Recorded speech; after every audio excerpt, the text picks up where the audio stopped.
Hello， 大家好，欢迎来到 ZZ Lab， 我是震震。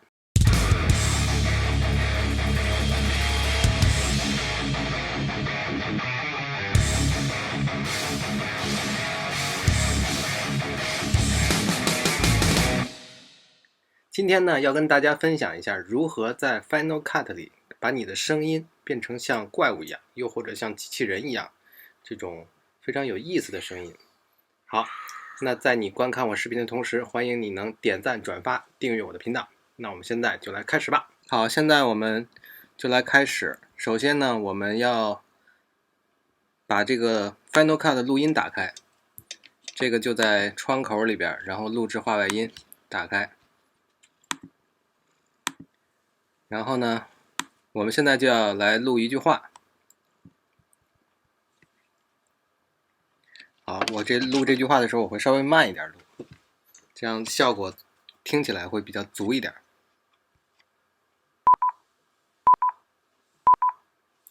Hello， 大家好，欢迎来到 ZZ Lab， 我是震震。好，我录这句话还是比较正常的一个声音来录的。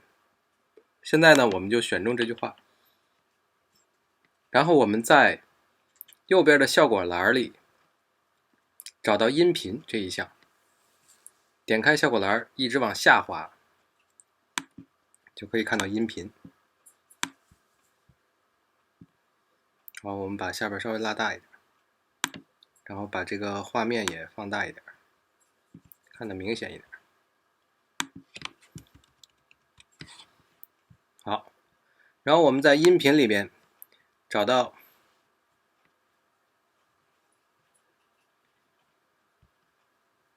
有一个叫怪物这一项，我们把怪物托给他。我们现在听一下。Hello， 大家好，欢迎来到 ZZ Lab， 我是震震。好，现在就变成一个低了好几个8度的这么一个怪物的声音。你在这里呢，还可以调这个怪物的声音。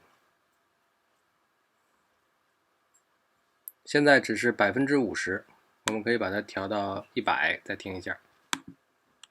Hello， 大家好，欢迎来到 ZZ Lab， 我是震震。现在已经快基本上听不出来说的是什么了。然后在怪物旁边呢，还有机器人，我们可以把机器人拉进来，然后把这个怪物的勾打掉，没有怪物，现在就是机器人的声音，我们听一下。Hello， 大家好，欢迎来到 ZZ Lab， 我是震震。它让你的所有的声音啊都变得特别的平。Hello， 大家好，是这种平的感觉。